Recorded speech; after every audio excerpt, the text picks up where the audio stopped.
Que as rochas são como bibliotecas da Terra, né? Cada uma delas conta um pedacinho da história, como se fosse um livro de uma biblioteca.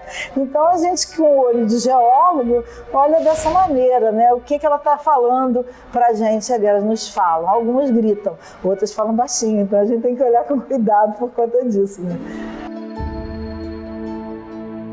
As paisagens montanhosas e deslumbrantes da Cidade Maravilhosa, assim como a abundante presença de pedras nos muros, calçadas, escadas e prédios por toda a cidade, são um convite para descobrir a utilização das rochas no Rio de Janeiro através da história e da geologia. O centro da cidade é o foco de nosso passeio pelas rochas utilizadas na sua construção.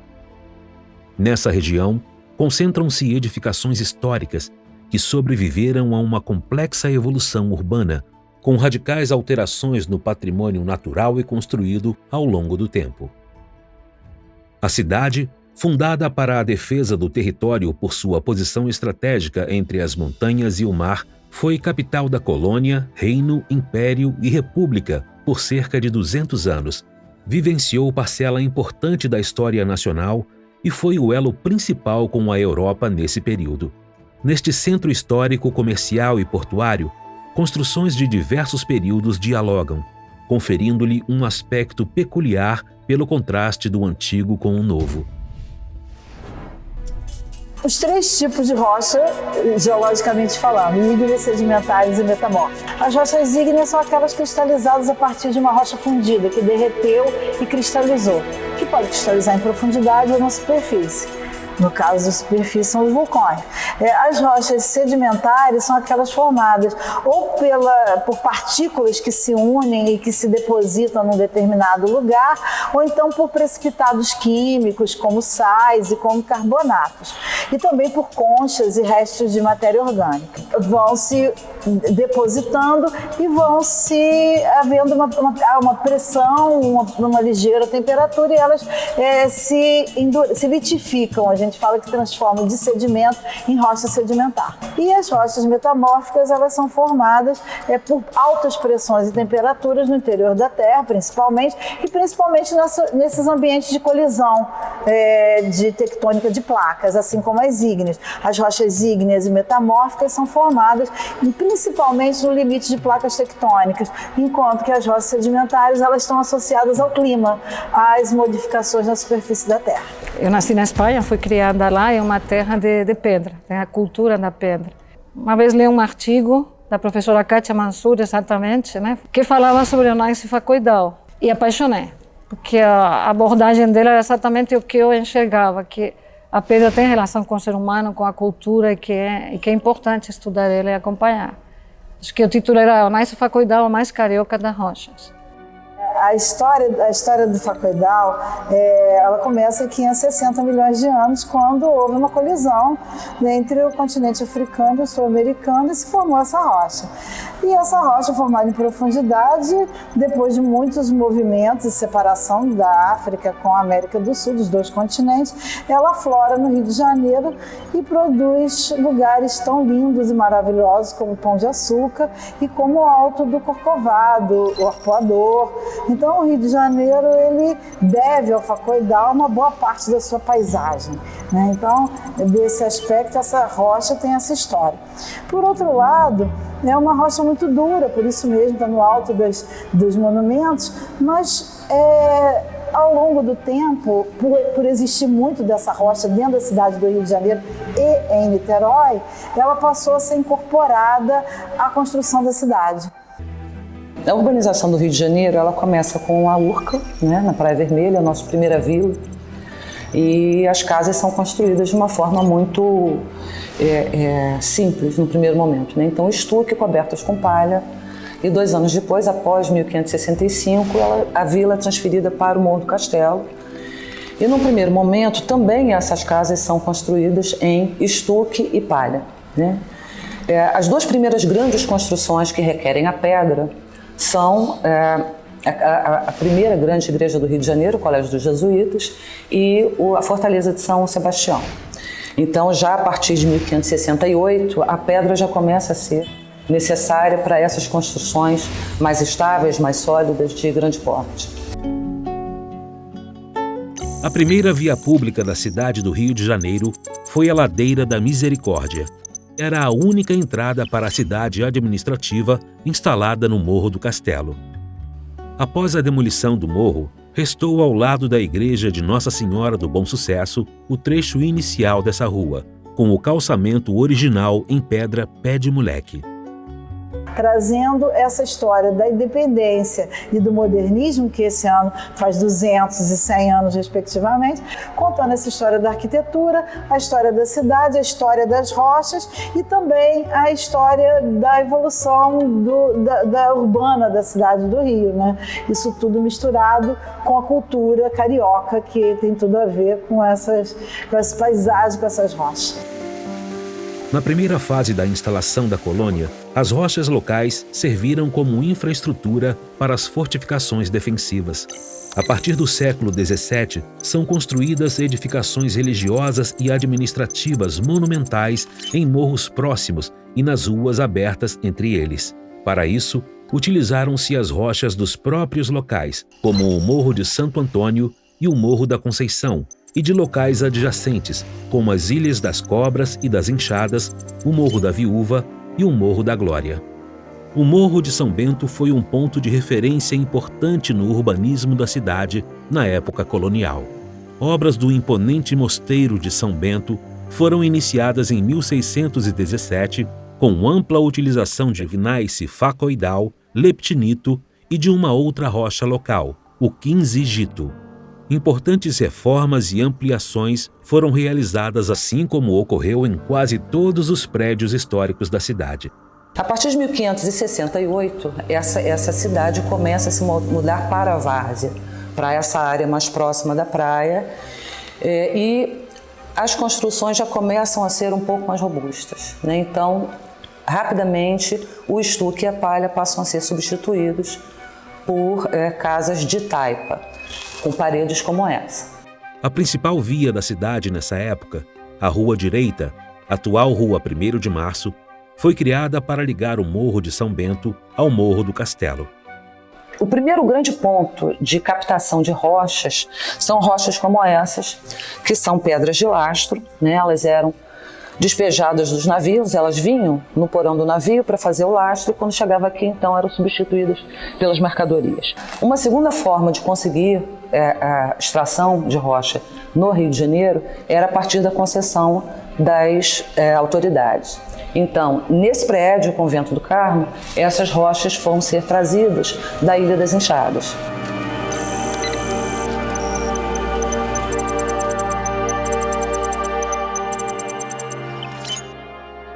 No início do século XVII, em frente onde hoje é a Praça 15, a Ordem dos Carmelitas construiu o Convento do Carmo.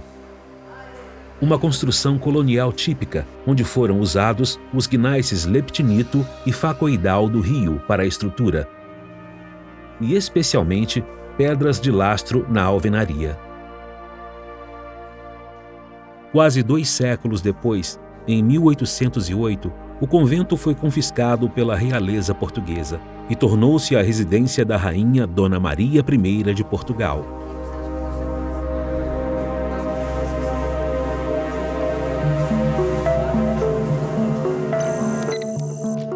Em 1592, os primeiros frades franciscanos chegaram ao Rio de Janeiro. Eles se estabeleceram a cerca de 500 metros das margens da Baía.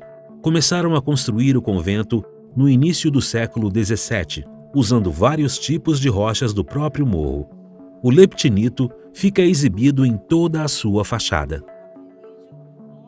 Destaca-se o belo trabalho de decoração dos pisos, revestidos de rochas de Portugal, principalmente variedades do calcário liós. Observa-se claramente nessa rocha a presença de fósseis de conchas com idade aproximada de 90 milhões de anos.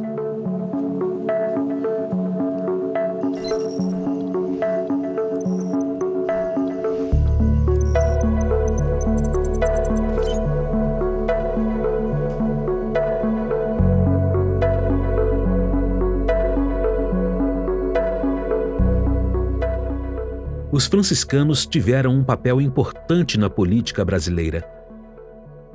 Lá se reunia um grupo de resistência, formado por religiosos, políticos e jornalistas que lutava pela autonomia do Brasil. Foi assim que Frei Sampaio, conselheiro do então príncipe Dom Pedro, redigiu no prédio do convento o Manifesto do Povo do Rio de Janeiro, mais conhecido como o Manifesto do Fico, um pedido para que Dom Pedro não deixasse o Brasil.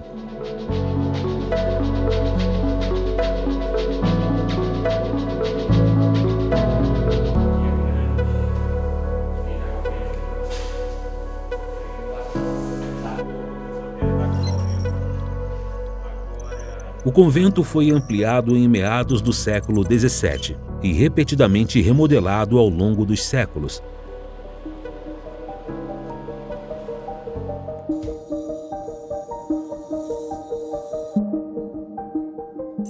A Igreja da Ordem Terceira de São Francisco da Penitência, hoje Museu Sacro Franciscano, foi construída ao lado do convento Santo Antônio, sobre um terreno doado pelos frades franciscanos da Ordem Primeira. Possui decoração exuberante, com utilização de ouro extraído em Minas Gerais. A pintura do teto retratando a glorificação de São Francisco é a primeira que simula a perspectiva no Brasil.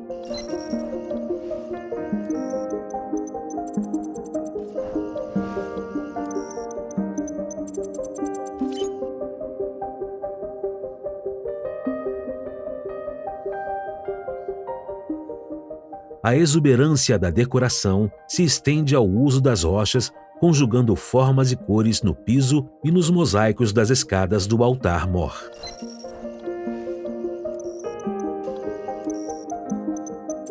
Diversas variedades de calcário-liós e outras rochas portuguesas servem tanto para os trabalhos artísticos quanto para os revestimentos mais simples.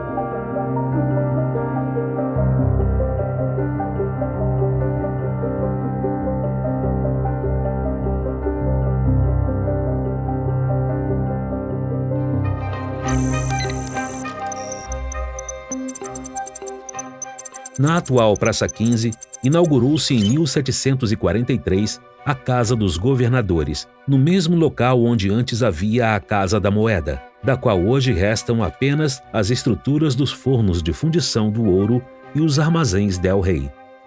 Em 1763, houve a mudança da capital da colônia de Salvador para o Rio de Janeiro e o prédio passa a ser a sede do governo. Posteriormente, com a vinda da família real portuguesa, em 1808, passou a ser a moradia dos monarcas. Foi de uma de suas janelas que, no dia 9 de janeiro de 1822, Dom Pedro anunciou que não voltaria a Portugal, o que ficou conhecido como o Dia do Fico. Este foi um passo decisivo para a independência do Brasil, o que ocorreu 9 meses depois, quando se constituiu o Império Brasileiro. Durante cerca de 150 anos, foi o lugar de debates e assinatura das principais reformas e leis do Brasil. Foi também o lugar onde foi feita a leitura pública da Lei Áurea, em 1888, que declarou o fim da escravidão no país. Na construção colonial típica do Rio de Janeiro, a trilogia de rochas comumente usadas são o leptinito, o gneiss facoidal e o liós. Nesse período, realizaram-se muitas obras públicas em pedra como pontes, calçamentos e chafarizes. Um belo exemplo é o chafariz que vemos hoje na Praça 15, atribuído ao mestre Valentim, artista nascido em Minas Gerais e considerado o primeiro escultor e entalhador do Rio colonial. Muitas das obras desse artista ainda existem, como o portão e chafarizes do passeio público. Ainda na década de 1770, os cativos escravizados eram desembarcados na Praia do Peixe, atual Praça 15, e eram negociados na Rua Direita, ou 1º de Março, no centro do Rio de Janeiro. Em 1774, uma nova legislação estabeleceu a transferência do mercado para a região do Valongo. Pela região do Valongo, na zona portuária da cidade, passou cerca de 1 milhão de africanos escravizados, sendo considerado o maior porto deste tipo no mundo. O Cais do Valongo foi reconhecido pela Unesco como Patrimônio Mundial em 2017 por ser um local de memória da violência contra a humanidade representada pela escravidão e de resistência, liberdade e herança. O cais foi reformado em 1843 para receber a princesa Teresa Cristina de Bourbon, futura esposa de Dom Pedro II. Nessa ocasião, foi rebatizado Cais da Imperatriz. As rochas que compõem os diferentes níveis do cais são o leptinito, o gneiss facoidal, o quinzigito, o diabásio e o pegmatito, todas rochas da cidade do Rio de Janeiro. O cais faz parte do circuito histórico e arqueológico da celebração da herança africana, assim como a Pedra do Sal e a região conhecida como Pequena África. A Pedra do Sal é considerada um dos locais onde nasceu o samba no Brasil. É um afloramento rochoso e monumento histórico e religioso situado na zona portuária. É ainda o reconhecimento da inestimável contribuição dos africanos e seus descendentes à formação e desenvolvimento cultural, econômico e social do Brasil e do continente americano. No coração do centro da cidade, encontramos a Igreja São Francisco de Paula. De estilo barroco, a fachada apresenta leptinito e liós.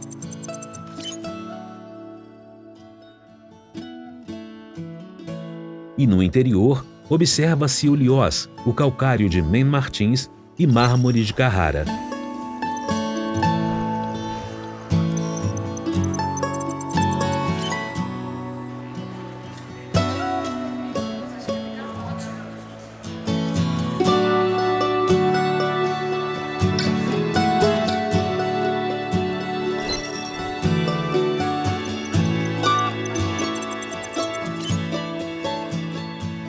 As paredes do interior são revestidas inteiramente por madeira entalhada. Construída entre 1769 e 1801. A igreja foi inaugurada em 1865 com a presença de Dom Pedro II e Dona Teresa Cristina. O mestre Valentim foi o autor do altar.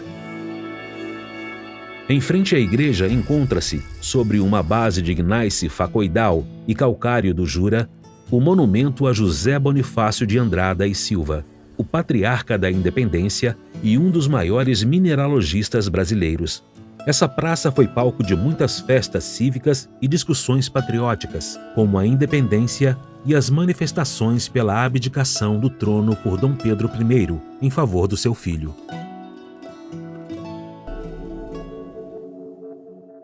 Em substituição a uma pequena capela em honra a Nossa Senhora da Candelária, no final do século XVIII, iniciou-se a construção da imponente Igreja da Candelária, utilizando rochas da Pedreira da Candelária, no Catete, e rochas trazidas de Lisboa.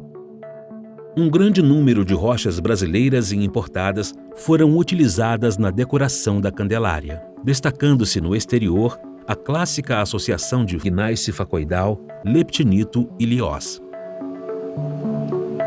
A construção, que levou 123 anos, mistura o projeto original setecentista com elementos do século XIX. Impressiona o trabalho em mármore de Carrara branco nos altares, colunas e estátuas, os painéis em rosso Verona das paredes e a variedade de mármores clássicos como o rosso Levanto, o Nero Portoro, o Nero Antique, o Giallo Siena, o Brocatel e tantos outros usados na decoração.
chega no século XIX, no Rio de Janeiro, é necessário que essa cidade se prepare para receber a corte, né?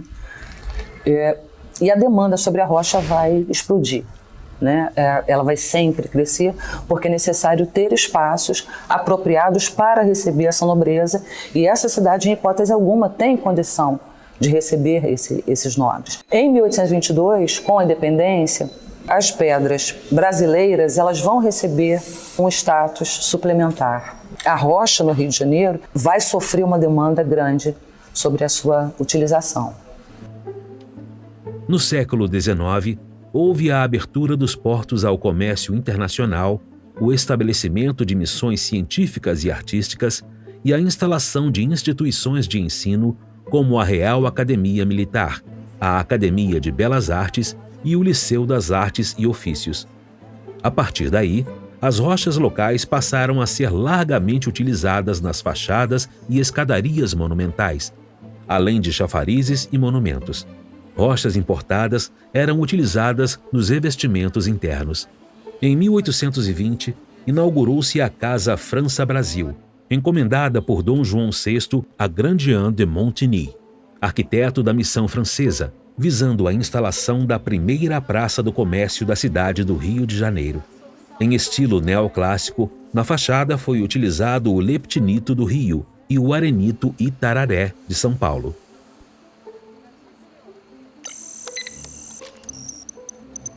Grandjean de Montigny e seus discípulos da Academia Imperial de Belas Artes, como o brasileiro José Joaquim Betancourt da Silva, promoveram o uso das rochas do Rio nas edificações.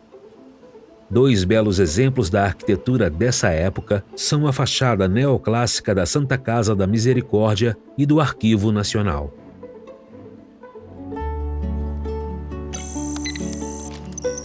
Um dos mais belos imóveis construídos no século XIX foi a Casa da Moeda.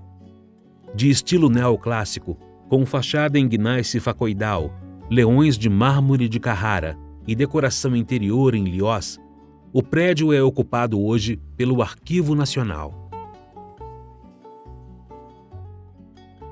Aqui são conservados os principais documentos da história do Brasil, como a Lei Áurea, a Lei do Ventre Livre e a primeira Constituição Brasileira de 1824. A partir da segunda metade do século XIX, especialmente após a abolição da escravatura, um grande número de imigrantes europeus chegou ao Rio, e entre eles havia portugueses e italianos trabalhadores da pedra. Como consequência, hoje se pode admirar o uso da rocha em obras dessa época em diversos estilos arquitetônicos, como o neomanuelino do Real Gabinete Português de Leitura, ou ainda os ecléticos como o do Centro Cultural do Banco do Brasil. É um prédio de estilo eclético, sua fachada exibe o típico gneiss facoidal e seu interior foi decorado com diversos mármores, incluindo portugueses e italianos. Porém, uma rocha brasileira, com mais de 2 bilhões de anos e extraída da região de Ouro Preto, em Minas Gerais, se destaca. Trata-se do mármore pele de onça, originado pela ação de micro-organismos que cresciam em colunas. Quando a rocha é cortada transversalmente, parece uma mancha da onça.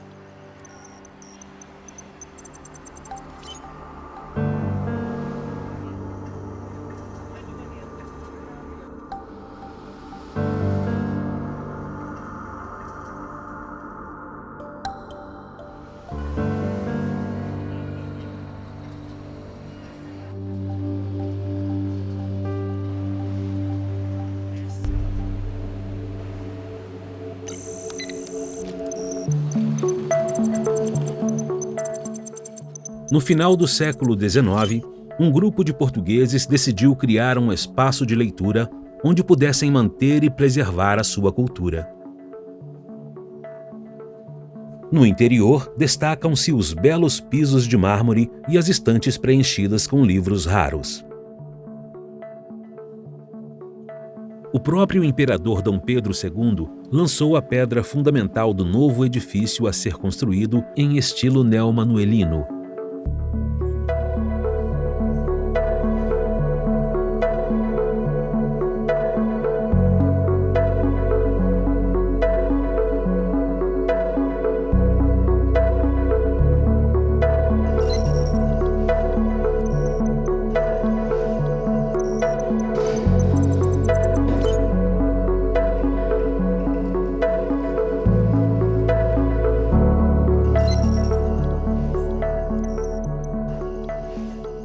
A fachada foi revestida integralmente com pedra portuguesa calcário liós.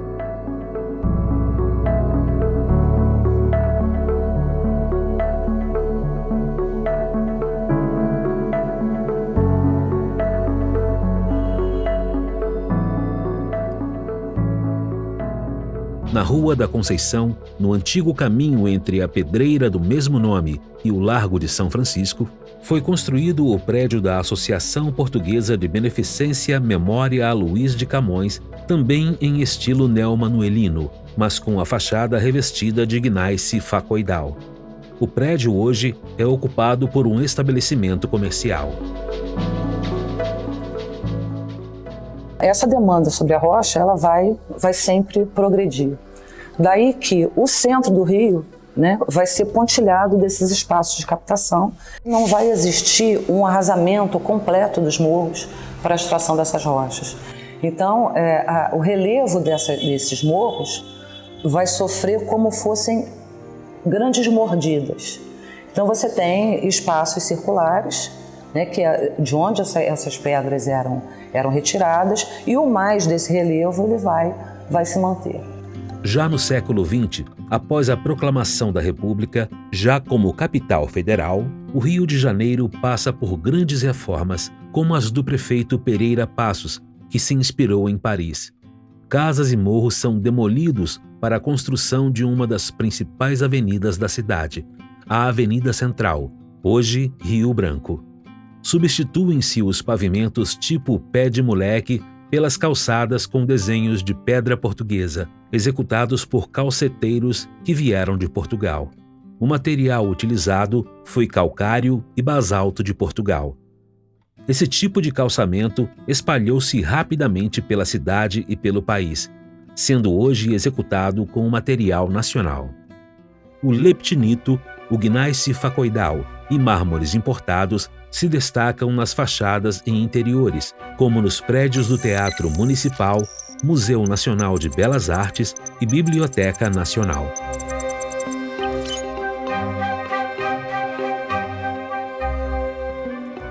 Com um desenho semelhante ao da Ópera de Paris, o teatro é o maior representante da Belle Époque do Rio de Janeiro.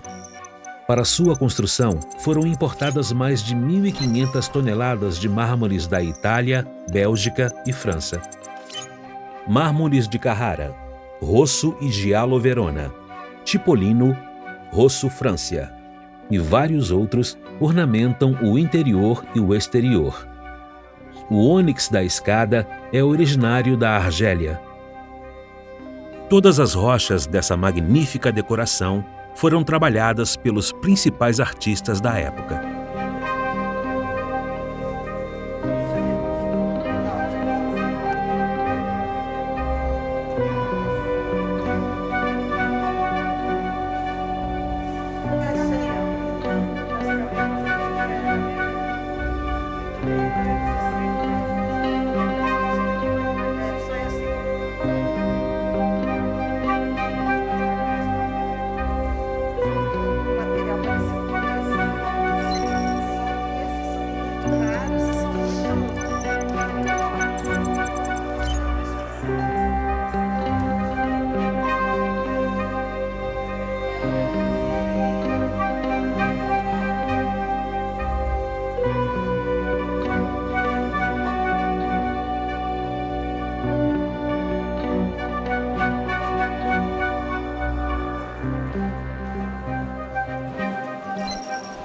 A escadaria é de gneiss facoidal e o leptinito da Candelária foi usado no revestimento e molduras da fachada.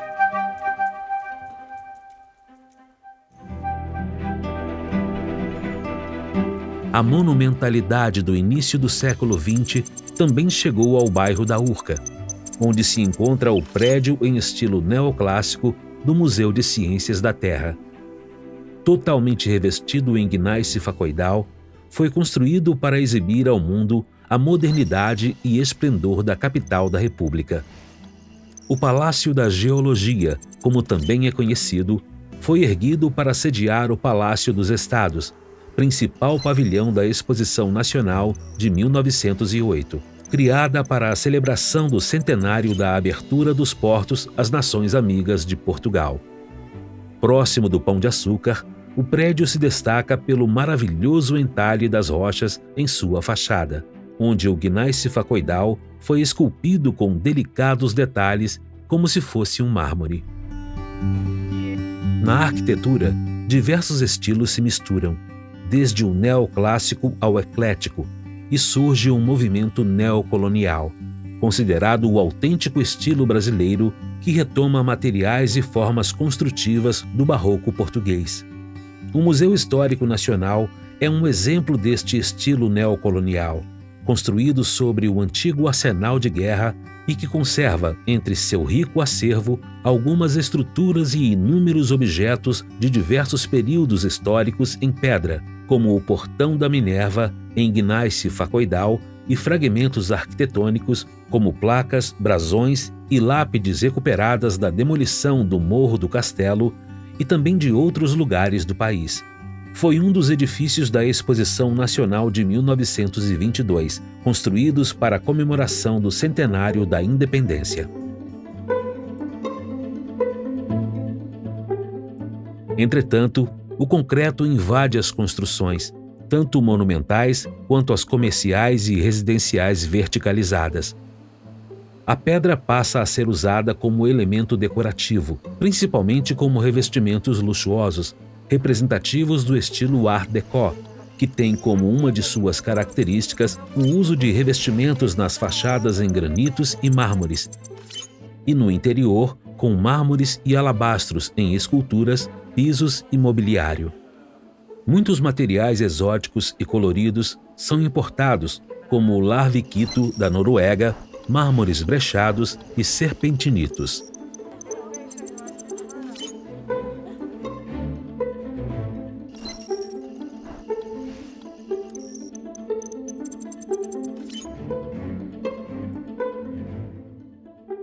O calcário Lyoss continua a ser usado, mas o nacionalismo existente, especialmente a partir da Segunda República e a dificuldade de importação pelas guerras na Europa, levaram à exploração dos materiais nacionais.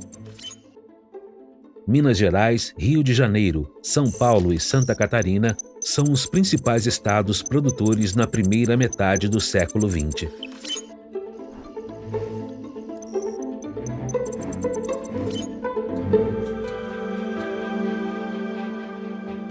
O monumento mais importante do estilo Art Deco no Rio é o Cristo Redentor, no Alto do Corcovado. A pedra fundamental foi colocada no centenário da Independência e a estátua inaugurada em 1931. É uma estrutura de concreto armado totalmente revestida por pequenas peças triangulares de pedra-sabão vinda de Minas Gerais. Esta rocha foi datada por geólogos em 2,8 bilhões de anos. Está revestido na base pelo granito verde Ubatuba, de São Paulo.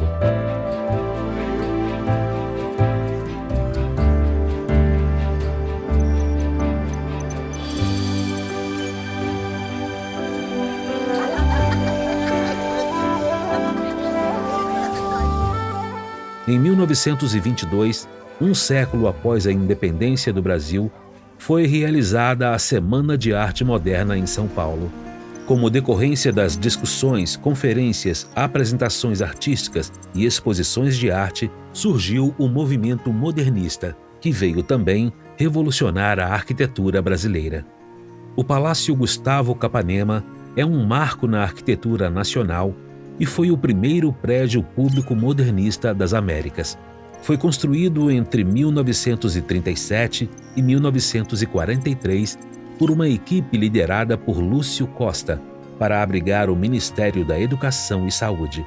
As fachadas são revestidas por gneiss facoidal, os pilotis por granito Ju-Paraná, e no piso térreo e na escadaria do hall de entrada foi usado o calcário Lyoss.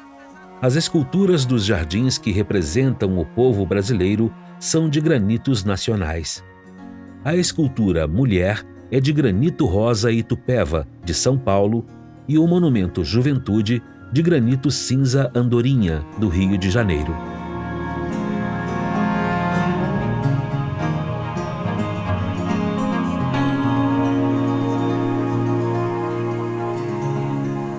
Onde que a gente viu essa pedra? Já? No Rio todo. No Rio todo? Na Pedra do Sal, no CCBB, né? No CCBB a gente... Aqui no Capanema é onde está maior também. Aqui eles são muito grandes, é muito bonito. No Arquivo Nacional era ele também, que é muito bonito do Arquivo Nacional também.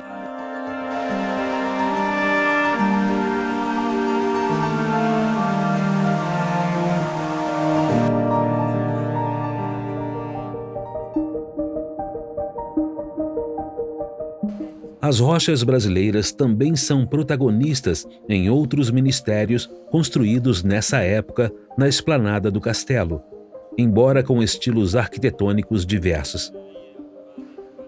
No Palácio da Fazenda, por exemplo, as colunas neoclássicas da sua fachada são de mármore de Italva, do Rio de Janeiro, e o revestimento da escadaria e piso externo de mármore Aurora veiado, de Santa Catarina.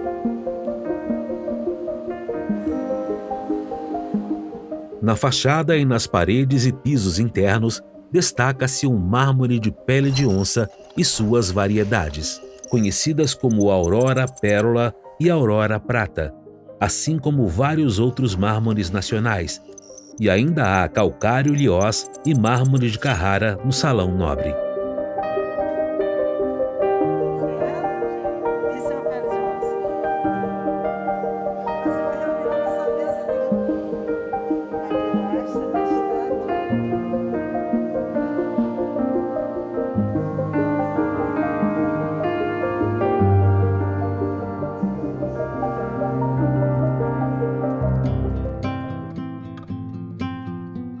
Os prédios do Jockey Club e do CREA Rio de Janeiro também foram construídos no estilo modernista e apresentam rochas do Rio de Janeiro nas fachadas. Nos grandes edifícios construídos a partir de 1940, muitos sob influência modernista, os granitos do Rio de Janeiro, como o Preto Tijuca, As de Paus, Azul Guanabara, Ju Paraná e Cinza Andorinha, foram utilizados revestindo colunas e fachadas, além de outros vindos do estado de São Paulo, como os vermelhos de Itu e Capão Bonito, e o verde Ubatuba.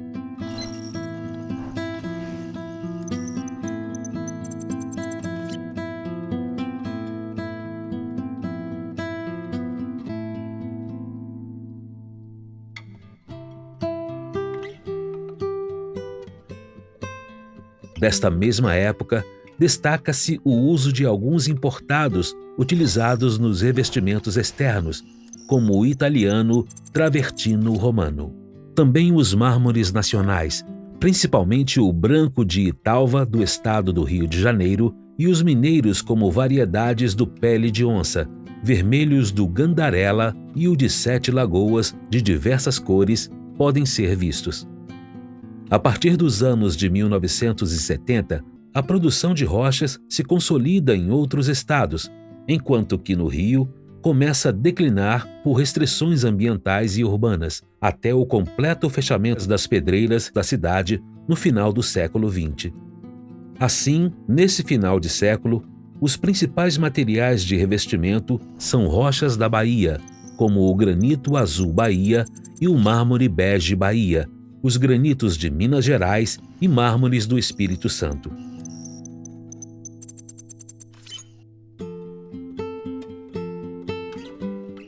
No século XXI, o Brasil é um dos maiores produtores de rochas ornamentais do mundo, graças à sua geodiversidade e o desenvolvimento da indústria nacional. No entanto, após 200 anos da independência, a maior parte das rochas do patrimônio construído no Rio de Janeiro não pode mais ser produzida. Pensar no amanhã. Este é mais um motivo para cuidar dos nossos monumentos.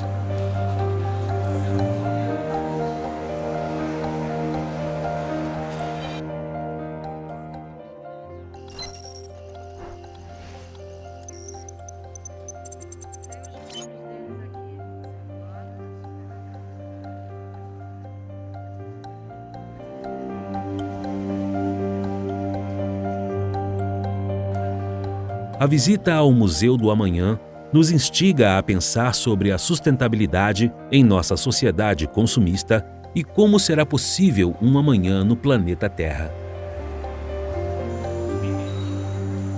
No chão do museu, uma quantidade considerável de fósseis que ficaram presos nessa rocha sedimentar há mais de 80 milhões de anos observam os nossos passos.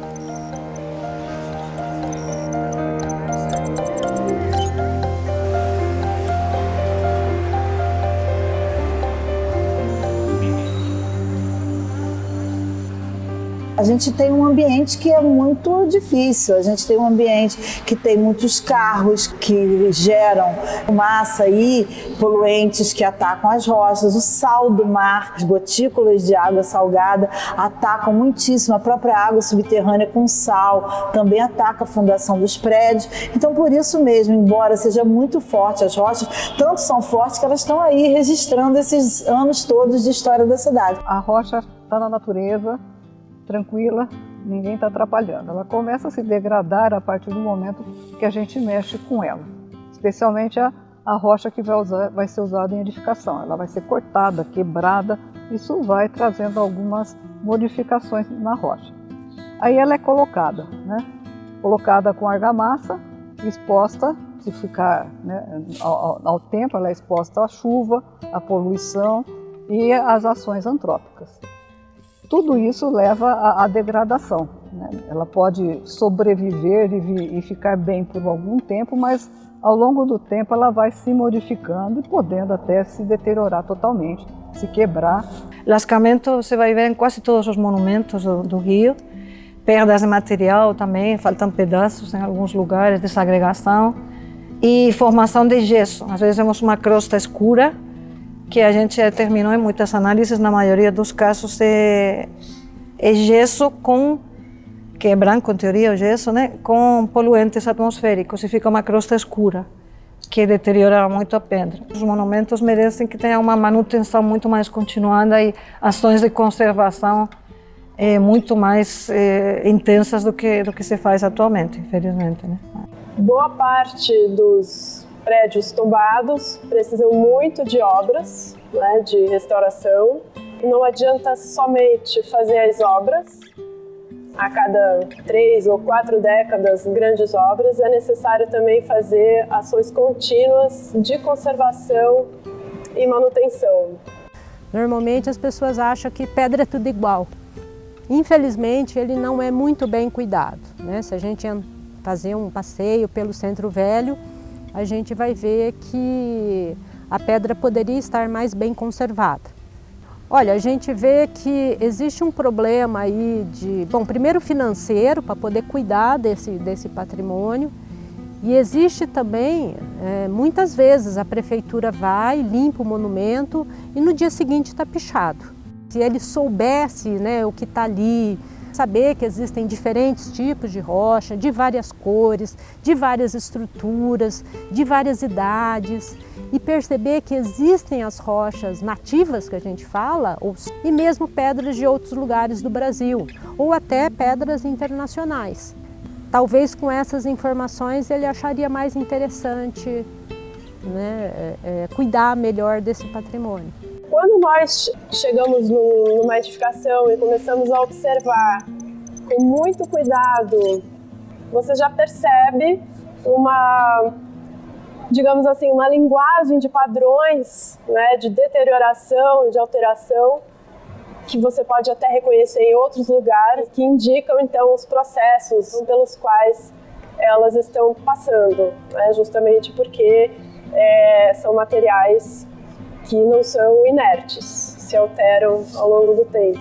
O tempo é mágico, E tangenciar o tempo a partir daquilo que está oculto, eu acho que é um pouquinho mais emocionante. Como descascar uma parede como essa. As rochas que compõem, os fragmentos de cerâmica que estão nela, enfim, te contam uma história plurisecular, Plurisecular. E isso é sempre muito comovente, Localizar ou tentar buscar os espaços de origem dessas rochas, para nós é essencial. Não só para você ter uma leitura geológica, como tendo em vista a conservação desse espaço. Olhar para trás, olhar para esse tempo que passa, é sempre muito emocionante.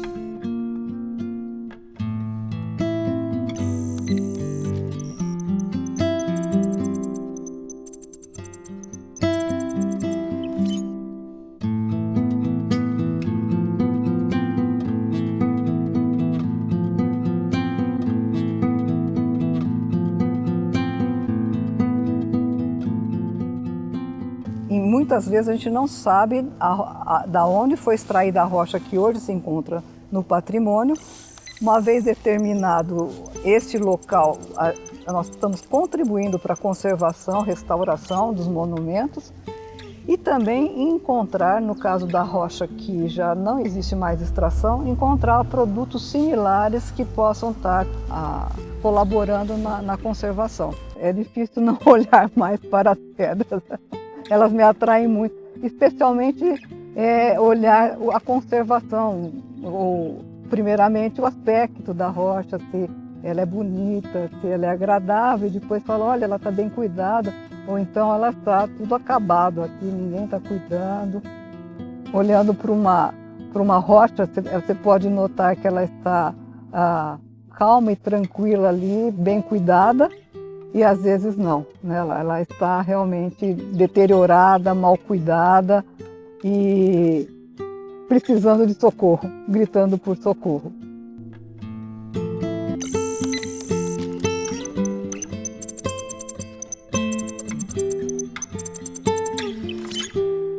Geocientistas de universidades e centros de pesquisa, como a UFRJ e o CETEM, auxiliam os profissionais de restauro no diagnóstico das rochas e em tratamentos para a conservação dos monumentos.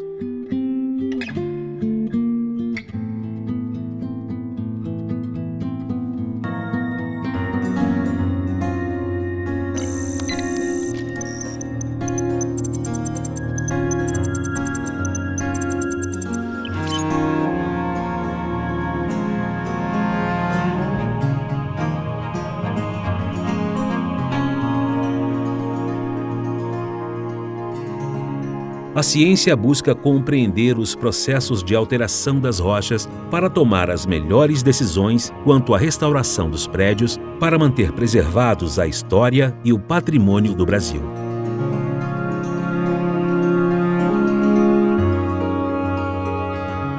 Além de tudo isso, de conhecer a história e a cultura, você também conhece a evolução da Terra. É a nossa Terra. As pedras, cada uma delas vai nos dar uma história geológica diferente e algumas delas, como a Naise Facoidao, é a história do mundo, né? A formação de um grande supercontinente, 500 milhões de anos atrás, 1 bilhão. Tem rochas mais antigas. Eu acho que fazer essa ligação e divulgar pode fazer que as pessoas se interessem mais, tanto pela rocha, pela arquitetura e a história, quanto pelas geociências, pela história da Terra, né? Eu falei que as pedras gritam, sussurram. Não são vivas, mas elas são dinâmicas, sabe? Não são formadas de uma maneira burocrática, lenta e sem graça.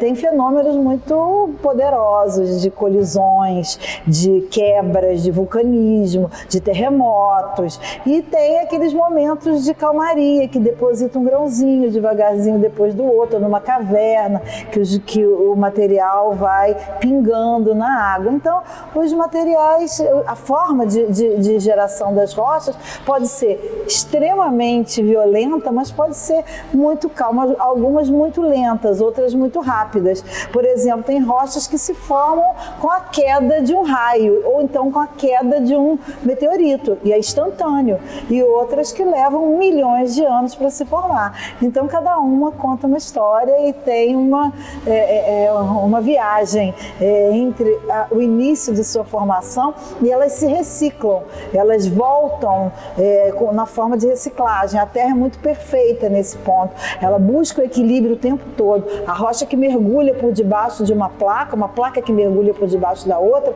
ela vai ser rocha de novo daí a milhões, bilhões de anos em outra circunstância. Então, essa dinâmica da Terra, esse equilíbrio é que a gente precisa entender para fazer geologia e também para viver nesse planeta, né? Porque ele dá para a gente o tempo todo dicas de como que ele se comporta no tempo, e a gente precisa aprender a ouvir os gritos e sussurros das rochas e da terra, né? A cidade do Rio de Janeiro, desde sua fundação, assistiu passar por seus caminhos, vielas, ruas e avenidas personagens que fizeram parte da história do Brasil. também deixou registrado em suas imponentes montanhas as marcas das pedreiras que construíram moradias de pobres e ricos, prédios públicos e religiosos, além de monumentos diversos. A arquitetura e o uso da pedra registram o passar do tempo e a aplicação de rochas vindas de muitos lugares e formadas em diferentes momentos do nosso planeta, e não raro, com exemplares de fósseis que mostram a evolução da vida. Suas montanhas assistiram eventos tectônicos grandiosos, o lento trabalho do clima, os bastidores da independência e o surgimento da arquitetura modernista. Esta mistura levou à construção de uma cultura própria, que lhe rendeu o título de Patrimônio da Humanidade na categoria de Paisagem Cultural. O Pão de Açúcar, grandioso guardião da Baía de Guanabara, com seus 560 milhões de anos, nos brinda em 2022, após 200 anos de independência e 100 da Semana de Arte Moderna, com o título de Sítio Patrimônio Geológico Mundial. As rochas nos contam.